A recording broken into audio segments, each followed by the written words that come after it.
Zidane Danny, Election Ninja here, and welcome back to Election Ninja's Lab. In today's video, we are going to be talking about power players. More specifically, we're going to be talking about the connection between power players and Miraculous. Now, here's the thing. Miraculous has kind of been going through some stuff recently by revealing a lot of really cool shows are kind of in the works, like New York and Shanghai, and a lot of other things which we're not going to get into right now. But here's the thing that's constantly been bugging me for a while. Are power players and Zack Storm actually in the same canon? Other shows like that are coming from Zag, obviously you can actually pinpoint, yes, this is absolutely going to be connected to this.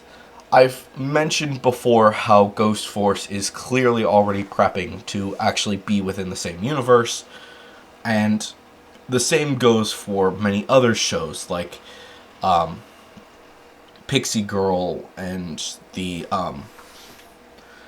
one that's in England, I think it is, because that actually has like a character, but I think that's actually been changed recently, so now it's no longer there, but it's all complicated. I don't have time to actually go over everything because a lot of these shows have actually been canceled and redone.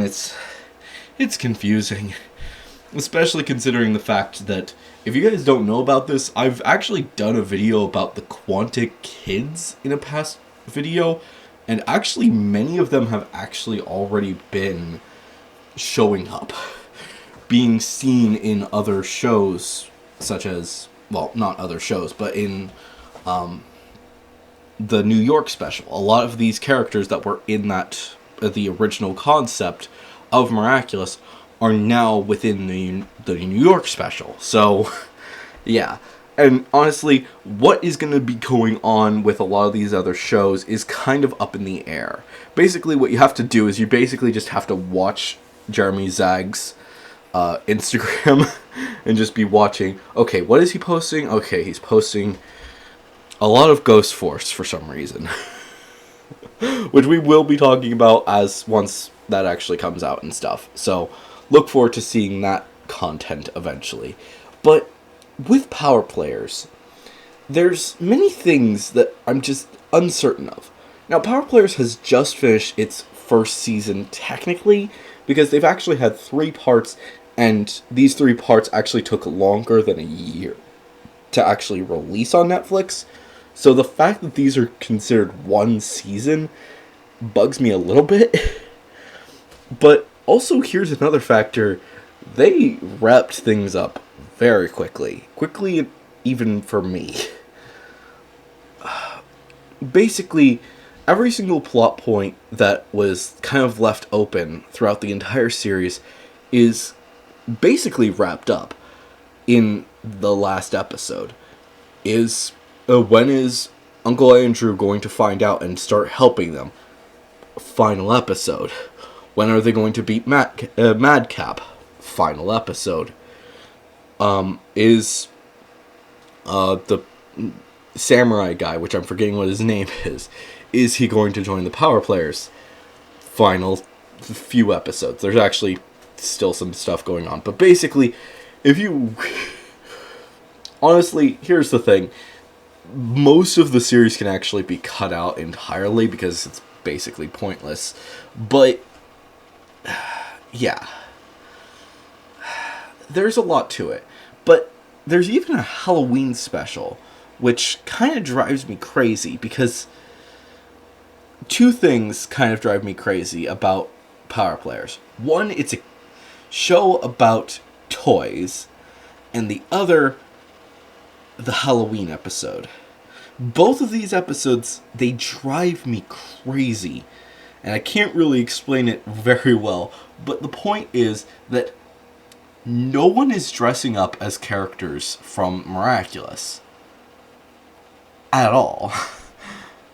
Basically, everyone that shows up throughout the entire series, not one time is there even a Miraculous cameo. There are more My Hero Academia cameos within Axel's room than there are Miraculous cameos throughout the entire show. Which, I can't understand why. Here's the thing. The Miraculous crew and the heroes in New York are extremely popular, to the point where in China, the gorilla is actually able to get action figures of every single character. Like, he's able to get, I think he specifically grabs Uncanny Valley and Sparrow, or I guess she's now Eagle now. So he grabs those two, but then he also sees Ladybug and Cat Noir. I'm not 100% certain about Ladybug, but I know for a fact that Cat Noir is there. And it's honestly just a bit confusing that those characters are there, but then there's no instance ever of any other character, any other superhero, even being mentioned within this show, which, like I said, I would imagine that there would be tons of little kids dressing up as their favorite superheroes, or their favorite, or having toys of their favorite superheroes, because they exist. And it's kind of insane to me to think that they just, nope, nowhere to be seen at all throughout the entire series. But that's only the stuff that kind of makes me wonder, is Power Players not in the universe? Basically, those all point to the fact that no, they're not. But then there are the minor points. And people are going to get mad at me, I bet, for this, but here's the thing. I can't shake the feeling that Luca looks very similar to Nino. Like, literally the spitting image, but obviously younger. Obviously, there are some differences, but the point is that they're there. A lot of these just slight things, they just bug me. I mean, obviously, for that, it could very easily just be a case of reusing assets. It happens all the time, no matter where you are in the world. I mean, seriously, look at some of the old Disney films, and you'll realize very quickly that they reused assets multiple times. People have done huge compilations of these things, so yeah, that does not surprise me. If they are reusing some assets to basically make things slightly easier on themselves, it doesn't surprise me. But then there's Axel. Again, he looks like a character from Miraculous, specifically Adrian.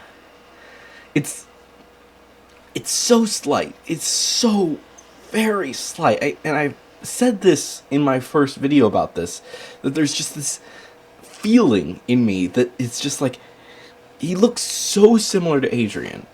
Not to mention his, I mean, sure, his hair is very, very blonde. But the point is that he looks so much like Adrian. And just, I can't shake the feeling that something is going on there. Now, obviously, I don't think that this is actually that Axel would be actually Adrian's son. Because, let's be honest, that makes very, very little sense. Basically, if he was to be Adrian's son, then why is he named Axel? Because seriously, Marinette knows what she wants to name her kids. She knows that she wants to name at least one Hugo. I'm forgetting the others, but she specifically mentioned the names. People have made comics of the fact that she actually knows what she's going to name her kids. So, yeah. But the point is that with that factor, a question arises. Why exactly is Axel with Uncle Andrew. The fact is that Axel doesn't look very similar to his uncle. I mean, obviously, Uncle Andrew is a redhead. He is very much a redhead, and it kind of raises a bit of a question for me. I mean, yes, absolutely, you can't. A lot of times, if one parent is a redhead, then the kid will become it will be blonde. It happens. Or if they bleach their hair. If you guys don't know about that, yeah. Red hair, you bleach it, it turns blonde, and it may stay that way. So if you have red hair, don't bleach it. It's kind of the reason why I've never changed my hair color. But don't actually ask me why. That's a bit weird. But the point is that Uncle Andrew doesn't really look like Axel to it at all. And it leads me to wonder, maybe he's not. Maybe he's not related to Uncle Andrew, but instead Uncle Andrew is a friend who just so happens to be in a safe location far away from danger. And no one's really going to connect the two because Uncle Andrew is very disconnected from these other two people, the parents. Uncle Andrew says multiple times that they have a call with Axel's parents, a weekly call. And it leads me to wonder, maybe there is something to that. I mean, sure, yes, absolutely. Lots of times parents will go on trips and all of this jazz, and they're gone for a long period of time, and then you have to call them on a weekly basis, and this, that, and the other thing. But there's just something about that just, I can't help but shake the feeling that it's something more. Perhaps Marinette and Adrian are actually Axel's parents. It's a weird thought, and I really don't actually think it, but it's definitely a possibility. Or maybe he's just connected to some other superhero in the same universe, which would actually kind of explain why he kind of avoids the superhero toys. That's actually a really interesting point.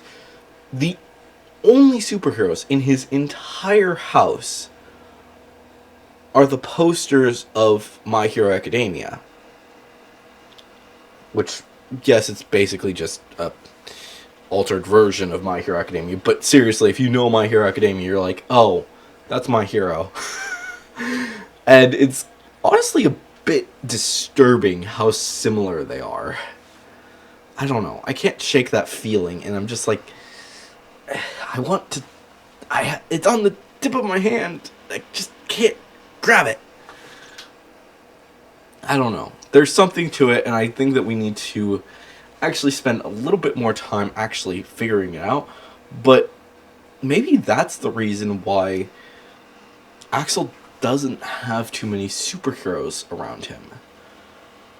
And also another reason why perhaps there are so few kids that are dressing up as superheroes.